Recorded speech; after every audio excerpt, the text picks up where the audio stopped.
오늘도 주님께서 예비하신 은혜가 저희 심령에 가득하시기를 간절히 축원합니다. 앞에서 우리 고운가루와 성가대가 이렇게 찬양을 하는데 함께 찬양하고 들으면서 참 좋다 이런 생각이 들었습니다. 어떻게 이렇게 은혜롭고 참 좋을 수가 있을까? 이런 자리에 함께하니 참 하나님께 감사하다 이런 마음이 절로 드는 그런 예배 시간이었던 것 같습니다. 우리 늘 예배를 위해 섬겨주는 우리 사역팀들, 또 보이지 않게 섬기는 분들을 위해서 여러분 감사하게 생각해 주시고 또 많이 기도해 주셨으면 좋겠습니다. 오늘은 그가 여기 계시거늘 이라는 제목으로 함께 은혜를 나누고자 합니다. 인생을 살다 보면 평범한 일상이 매일 매순간 이어지는 가운데 갑자기 뭔가 내 영혼을 울리는, 내 가던 길을 멈추는 것과 같은 그런 특별한 순간을 경험할 때가 있습니다. 여러분의 인생에도 한 번씩은 그런 때가 있으셨을 거라고 생각됩니다. 너무나 특별해서 그때를 기억하고 회상하면 할수록 참 감사가 되고 잊을 수 없는 그런 때죠. 마치 내 삶에 신의 손길이 깊숙하게 들어와서 나를 만진 것 같은 그런 영원과 같은 순간이 있을 때가 있습니다. 그리고 그 순간이 나를 이끌고 있다, 내 삶을 만들고 있다 이렇게 느껴질 때가 있죠. 한번 여러분의 인생도 한번 돌아보시기를 바랍니다. 그러한 때 언제였던가? 예전에도 한번 소개해드린 이야기인 것 같은데, 유명한 마크 트웨인이라고 하는 작가가 있죠. 어렸을 적 톰 소여의 모험, 허클베리 핀의 모험 이런 책들을 통해서 유명해진 그런 작가입니다. 매우 가난한 농부의 아들로 태어나서 이 마크 트웨인은 겨우 12살밖에 되지 않을 때에 아버지를 여의고 인쇄소에 취직을 해서 직공으로 일할 수밖에 없는 형편이었습니다.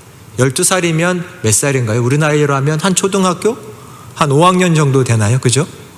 아주 어린 나이죠. 공장에 들어가서, 인쇄소에 들어가서 일을 해야 하는 형편이었습니다.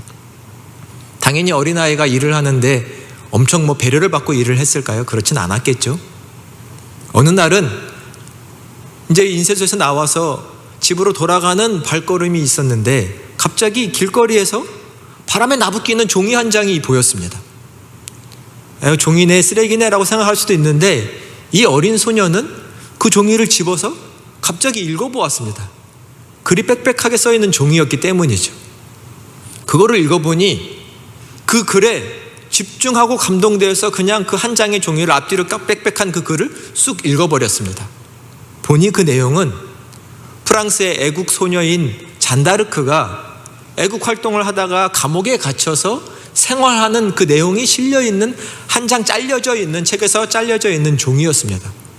근데 그 한 장의 글이 이 소년의 마음을 움직이고 감동을 줘서 이 잔다르크에 대해서 자기가 더 알아야겠다라는 생각을 하게 됐습니다. 그리고는 잔다르크와 관련된 여러 책들을 모아서 읽기도 하고 다방면의 사람들의 글을 이 어린 소년이 모아서 정리를 해서 불과 14살의 나이에, 우리 나이로는 중1 정도 되는 그 나이에 잔다르크의 회상이라고 하는 작은 책자를 발간하게 되었습니다. 어려운 형편의 인쇄공의 직공이었던 이 어린 소년이 비록 작은 책이었지만 작가로 태어나는 그런 순간이었던 것이죠. 그 위로도 정진해서 미국의 문학의 아버지라 불릴 만한 인물로 성장했던 것입니다. 그 종이 작은 종이 한 장을 그는 그때 왜 집었을까요? 항상 땅에 있는 쓰레기를 줍는 건 아니었을 텐데 그 종이 한 장을 집어들었고 읽었고 그때 그의 마음은, 그의 삶은 새로워졌습니다. 마치 자기의 삶에 흰 도화지가 다가와 거기에 자기의 삶의 그림을 다시 그린 것처럼 그러한 순간이 마크 트웨인에게는 있었던 것이죠. 뭔가 내 삶을 새롭게 해가고자 하는 귀한 동기를, 내 더러워진 마음, 찌들었던 마음, 상처받은 마음을 마치 신의 손길이 덮어 깨끗이 씻어준 것과 같은 그런 경험이 있는 순간이었다고 생각됩니다. 오늘 성경에 보면 야곱이 나옵니다. 10절에 보니 야곱이 브엘세바라는 곳에서 하란으로 이동을 하고 있는데 지금 야곱은 도망치고 있는 겁니다. 형 에서라는 사람이 동생 야곱을 죽이려고 해서 죽는 것이 무섭고 두려워서 지금 도망치고 있는 중입니다. 도대체 둘 사이에 무슨 일이 있기에 형이 동생을 죽이려고 하고 동생은 무서워서 도망치고 있을까요? 성경에는 이 두 형제 야곱과 에서에 대한 매우 재미난 얘기들이 있습니다. 무엇보다도 창세기 26장에 보면 이 야곱과 에서는 한 어머니 뱃속에서 있는 쌍둥이입니다. 성경이 재밌게 표현하기를 뭐냐면 이 쌍둥이가 엄마 뱃속에서부터 어려서부터 태어나기도 전인데 이 쌍둥이가 엄마 뱃속에서 싸웠다라고 성경은 말합니다. 도대체 여기서 싸우면 무슨 일이 벌어질까요? 잘 모르겠는데 어머니는 뱃속에 있는 이 두 아기가 서로 싸운다는 느낌 때문에 불편해하고 있었다는 것을 성경에서는 기록하고 있습니다. 이 두 아기가 친하지 않다. 성경은 마치 먼 미래를 예상하는 것처럼 기록하고 있습니다.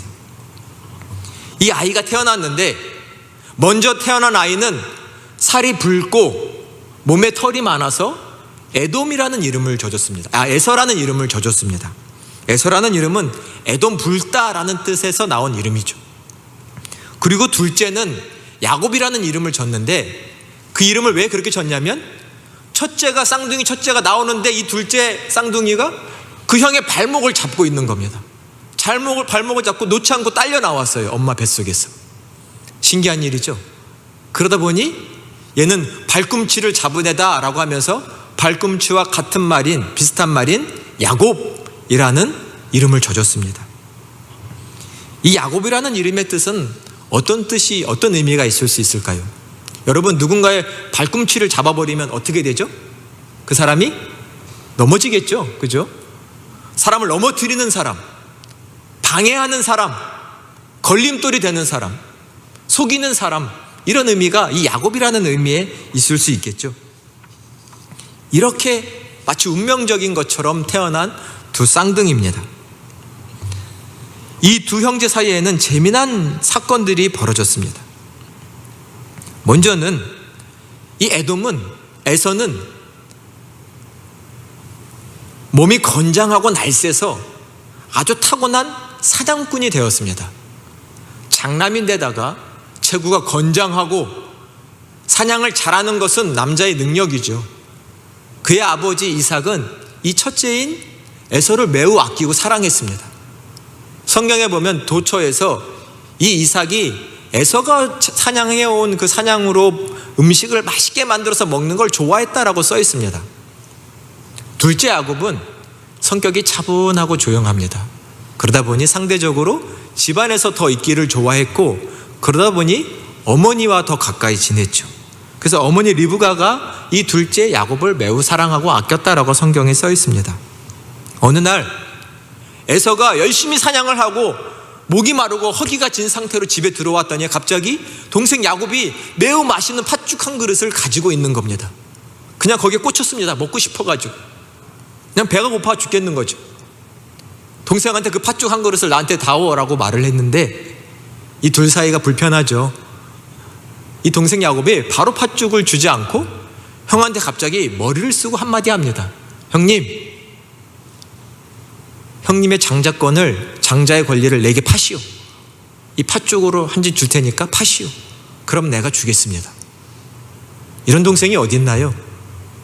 그죠? 둘 사이가 좋지 않습니다. 근데 더 재미난 건 이 에서라는 형이, 야, 내가 지금 배고파 죽게 생겼는데 그 장자의 권리가 뭐 대단한 거라고, 야, 너가 가져라. 그리고 팥죽 한 줄 나한테 주라. 이렇게 경솔하게 장자의 권리를 넘겨버리고 말았습니다. 야곱은 철저합니다. 지금 여기서 맹세하십시오, 형님.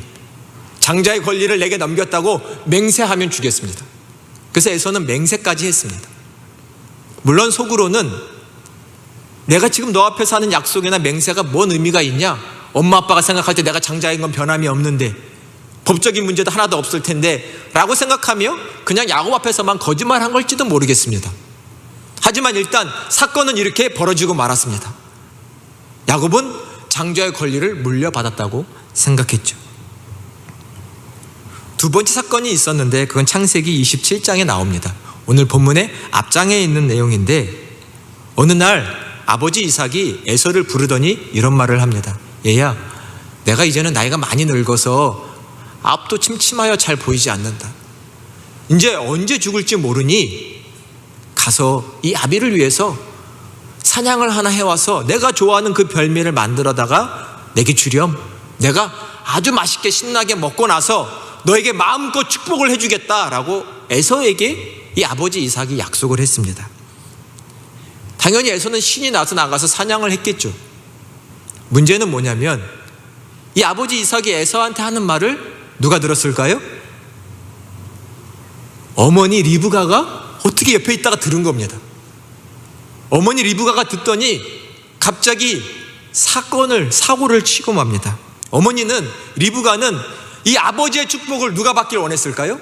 자기가 사랑하는 아들 야곱이 이 축복을 받았으면 좋겠다라는 생각을 한 겁니다.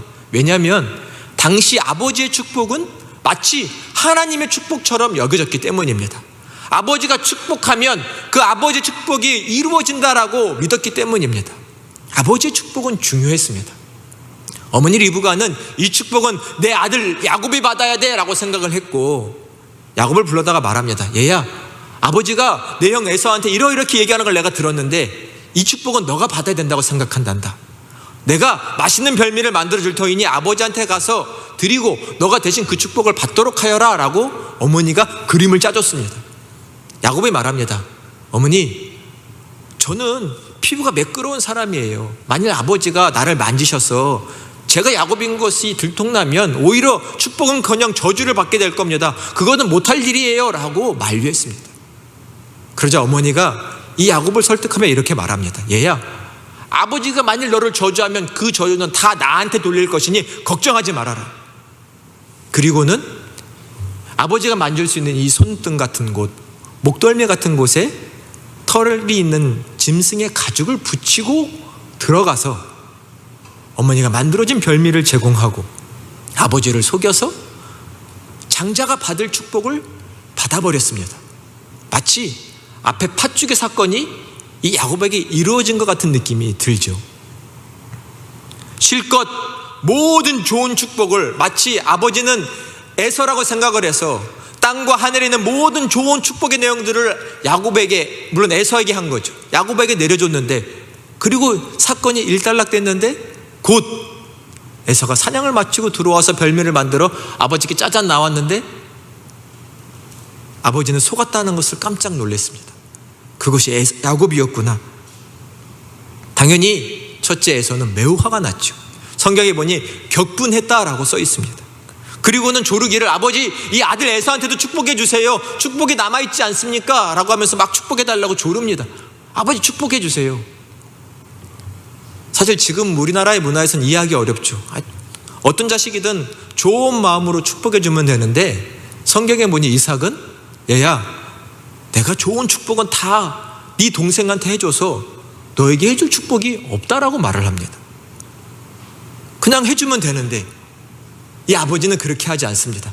너에게 해줄 축복은 없다. 마치 지금의 문화로 얘기한다면 네 동생에게 내 유산 다 줘가지고 너한테 줄 건 하나도 없다, 이런 느낌으로 지금 말하고 있습니다. 에서는 지금 그렇게 격분하고 있습니다. 그만큼 아버지의 축복이 중요했던 것이죠. 동생에게 다 주었단다. 그리고는 첫째 에서에게는 별 축복을 해주지 않습니다. 에서가 어떻게 했을까요? 이미 동생과는 불편한 관계였습니다. 여태껏 지난번 팥죽 가져도 뭐 내 장자의 권리를 내놓으라고 하더니 그 사이도 별일이 다 있었겠죠. 근데 지금 이 일까지 터지니 감정이 폭발해버린 겁니다. 그리고 에서는 이 야곱 아버지가 돌아가시기만 하면 내가 죽이겠다라고 생각을 했습니다. 얼마나 이 속에 화가 쌓여 있으면 동생을 죽일 마음이 들까요? 여기 동생 있는 분들 계시죠? 그런 마음 드신 적 있어요? 쉽게 안 들죠? 어떻게 동생을 부모님만 돌아가셔봐라 내가 너를 죽이겠다 이런 마음이 들까요? 근데 지금 에서가 이 마음을 먹고 기다리고 있습니다. 이 에서의 마음과 생각이 전달돼서 또 리브가에게 전달이 됐습니다. 리브가가 이 예를 듣고는 자기 아들을 살리고자 야곱에게 이렇게 말을 합니다. 얘야, 지금 형이 너를 죽이려고 하니 얼른 도망쳐라. 저쪽 하란에 가면 외삼촌 계시지 않냐? 거기 가서 잠시 피하고 있어라. 형이 화가 누그러지면 내가 기별해서 너를 다시 데리고 오겠다. 물론 어머니 리브가나 야곱은 일이 이렇게까지 커질 거라고는 생각 못했겠죠. 형제들 사이에 죽이려고 하는 이런 큰 일이 벌어지고 말았습니다. 리브가는 아마 2년 3년 지나면 당연히 형의 마음이 누그러지고 돌아올 수 있을 거라고 생각했을 겁니다. 그런데 막상 보니 이 야곱이 돌아오는 데는 얼마나 걸렸냐면 20년이라는 시간이 걸렸습니다. 꽤나 긴 시간이죠. 20년이라는 시간이 걸리고 돌아왔습니다. 야곱이 돌아왔을 때는 어머니는 이미 죽고 없는, 참 인생이라는 거 알 수 없는 상황인 거죠. 이 하나의 일이 아들과 어머니는 분리시켜 놓고 죽을 때까지 보지도 못하게 하는 이런 일들이 있었습니다. 오늘은 그 발단에 있는 과정 중에 있는 얘기입니다. 야곱은 형 에서를 피해 지금 도망치고 있습니다.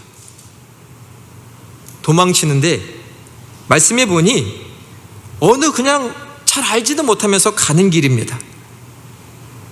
예전에는 지금이야 지도도 있고 내비게이션도 있으니까 어디를 찾아간다는 건 쉬운 일이죠.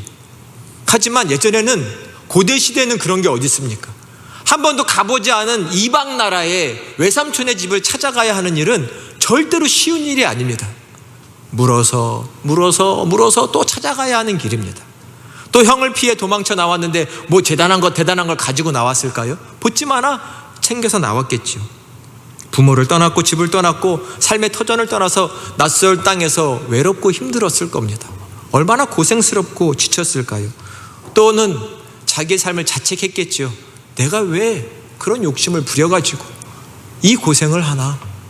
왜 부모님의 마음을 아프게 하고 아버지를 실망시켰을까? 이런 생각도 했겠죠.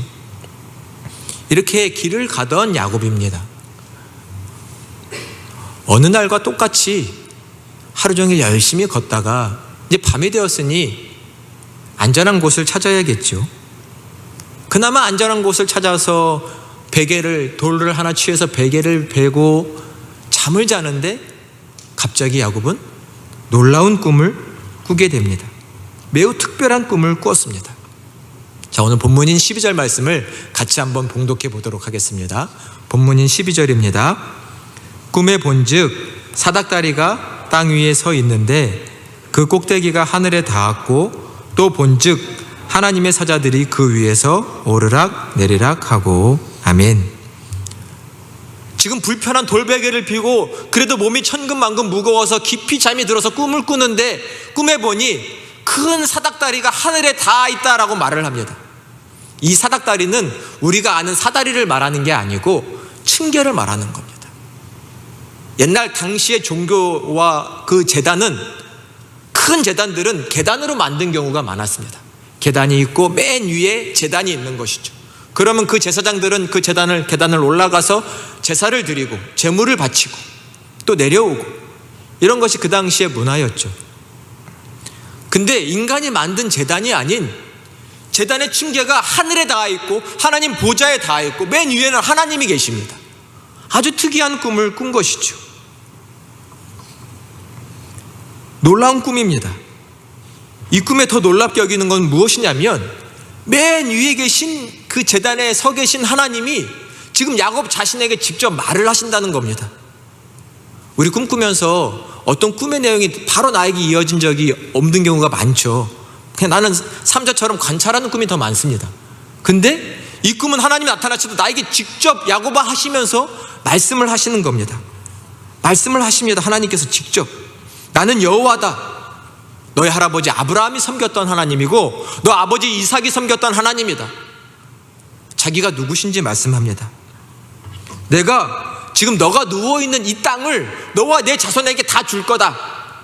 지금 땅을 약속하십니다. 지금은 외롭고 쓸쓸하겠지만 네가 가는 그 모든 여정 불안하고 겁먹었겠지만 내가 너를 지켜줄 거니까 걱정하지 말아라. 하나님이 나타나서 말씀하십니다. 이 땅에 있는 모든 족속들이 너와 너의 후손들을 통해서 복을 받을 거다. 야곱이 무슨 내용인지 정확히 이해하기는 어렵겠지만 복을 받게 된다는 말씀도 하십니다. 내가 너와 함께 할 것이고 너가 다시 이 땅에 돌아올 때까지 내가 너를 떠나지 않을 거다라고 약속을 해 주십니다. 이 약속을 들은 야곱은 얼마나 놀랐을까 신기했을까요? 하나님이 지금 나에게 나타나셔서 꿈의 환상 가운데 말씀하신 겁니다. 불안해하는 야곱에게 또 스스로 나는 인간이 뭐 이 모양이냐 자책하는 나에게 하나님이 나타나셔서 지금 직접 이 야곱과 함께 하시겠다고 복 주겠다고 약속하십니다. 야곱은 자신을 잘 알고 있습니다. 우리가 지금껏 얘기한 것처럼 아버지를 속였어요. 그것도 다른 것이 아니라 내가 첫째입니다.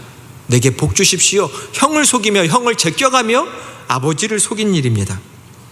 화목했던 부모와의 관계가 깨졌고 또한 그는 도망치는 신세가 되었죠.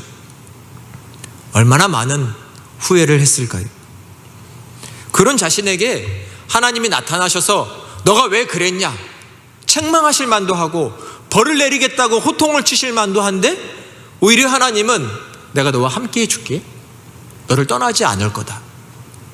너를 여기 반드시 돌아와서 이 땅을 차지할 수 있도록 내가 할 거야 라고 하나님이 오히려 약속을 하십니다. 우리는 이 하나님을 어떻게 이해할 수 있을까요? 혼내셔야 되는 게 마땅하지 않나? 이런 생각이 들기도 합니다. 야곱에게 하신 이 약속과 구원, 이것은 어떤 인간적인 전제 조건을 뛰어넘는 약속이라고 생각이 됩니다. 인간 야곱을 보면 절대로 이런 약속을 해줄 수 없죠.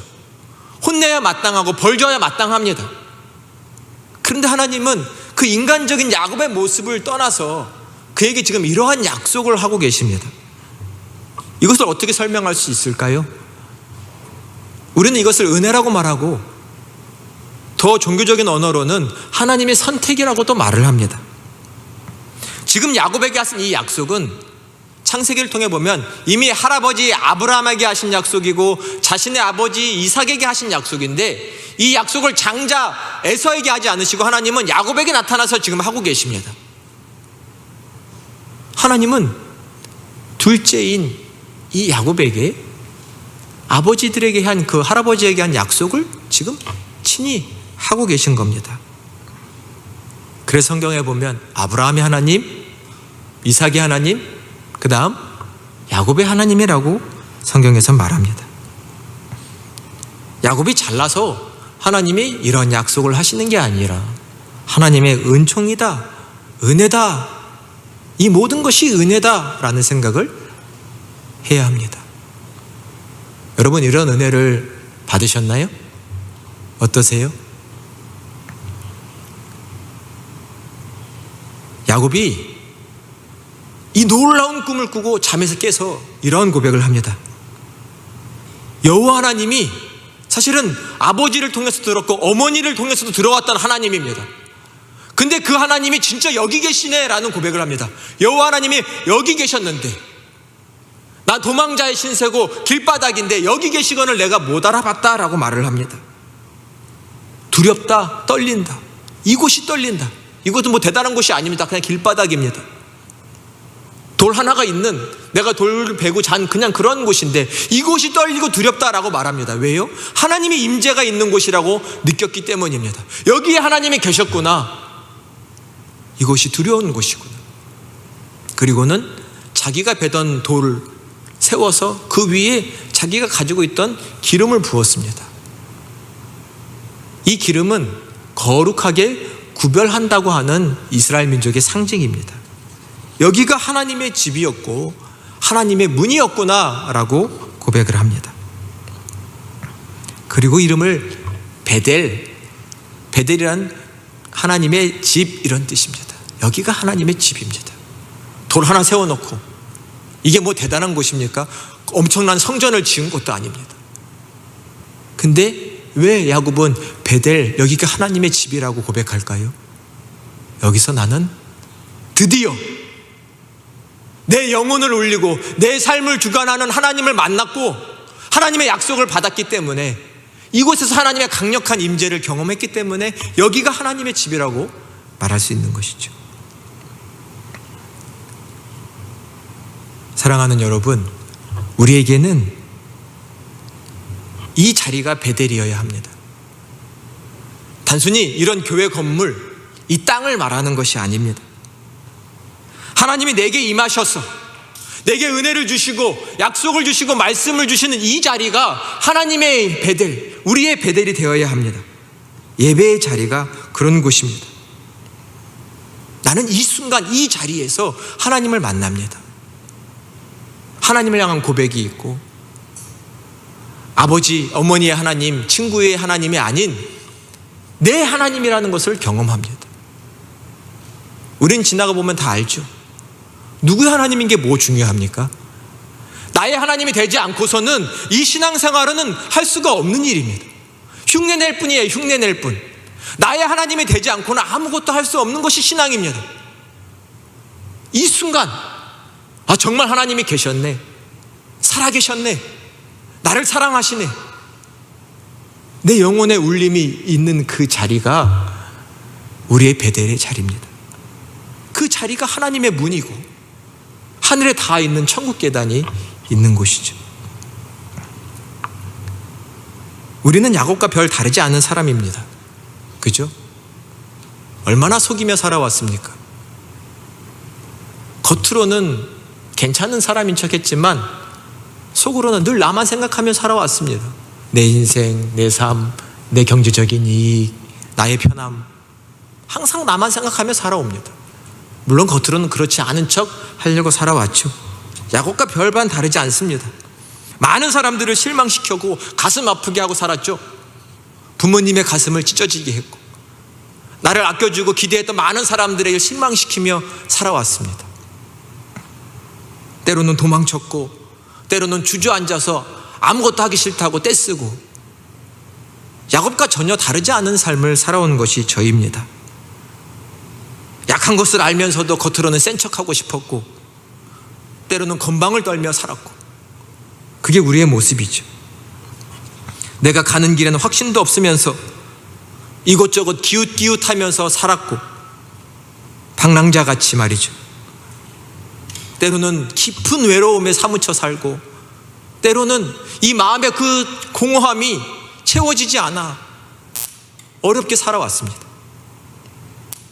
누구도 나의 이 아픔을, 이 공허함을 채워줄 수 없는 것처럼 살아왔죠. 그것이 야곱과 우리와 다르지 않은 점입니다. 그러한 야곱에게 하나님이 찾아오셨고 그러한 우리에게 하나님이 찾아오셔서 함께 하시겠다고 말씀하시는 것입니다. 그러한 우리에게 이 예배의 자리에 하나님이 찾아오셔서 내가 너와 함께 한다, 너를 떠나지 않을 거다, 내 뜻을 다 이루게 할 거다라고 하나님이 약속하시는 자리가 이 자리입니다.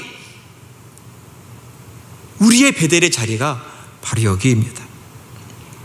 그러니 이 자리를 정말 소중히 여겨주시기를 부탁드립니다. 내가 소중히 여겨서 하나님의 문과 집으로 삼은 이 자리, 이 예배의 순간, 이 예배의 시간이 하나님을 만나는 자리입니다. 여기서 우리는 영혼의 떨림을 받고 하나님을 경외하게 되고 내 삶을 그분께 다 드려 헌신하게 되고 그분과 함께하는 것이 되는 것이죠. 야곱이 돌을 세워 기름을 부었듯 이 예배의 자리에 여러분의 기름을 부어 거룩하게 구별해 주시기를 바랍니다. 거룩하게 구별해야 합니다. 그 사람이 하나님의 은혜를 받게 됩니다. 한 아버지가 아들과 함께 사과나무를 올려보고 있었습니다. 아들한테 말을 합니다. 얘야, 저 사과를 하나 따서 반을 좀 쪼개볼래? 아들이 아버지의 말을 따라 사과를 하나 따가지고 발을 딱 쪼갰습니다. 아버지가 말합니다. 뭐가 보이니? 아버지, 사과 씨가 보이는데요?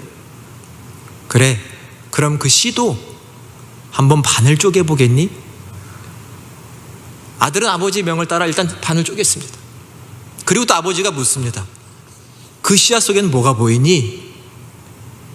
그러자 아들이 어리둥절하면서 말합니다.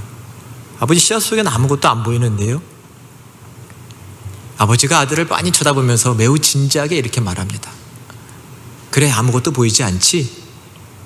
그러나 그 아무것도 보이지 않는 이 씨앗이 이만한 큰 사과나무가 됐다는 것을 너는 잊지 말고 살아야 할 거다. 무슨 말씀일까요? 내 인생 아무것도 보이지 않는 인생처럼 느껴질 수 있습니다. 실패자 같이 느껴지기도 하고 내 미래에는 아무것도 없을 거라고 생각될 수도 있습니다. 아무것도 아닌 내 인생. 그러나 하나님이 나와 함께 하시고 내 삶을 이끄시고 그럼 나는 큰 사과나무와 같은 사람이 될 수 있는 것이죠. 내 자리가, 내 존재의 능력이 중요한 것이 아니라 하나님이 함께 하신다는 약속과 말씀과 예배가 중요한 것입니다. 하나님을 만나는 것이 중요하죠. 그 자리가 내게 있느냐 없느냐가 중요합니다. 하나님은 실패한 것 같은, 나고잔 것 같고 도망치는 인생 같은 우리에게 임하셔서 우리의 삶을 바꾸겠다고 약속하십니다. 그런 하나님께 우리의 삶을 드리시기를 바랍니다. 그런 하나님을 참되게 예배하시기를 바랍니다. 그 하나님을 사모하시고 그 하나님을 만나시기를 바랍니다. 그 하나님만이 우리의 삶의 유일한 해결자이십니다.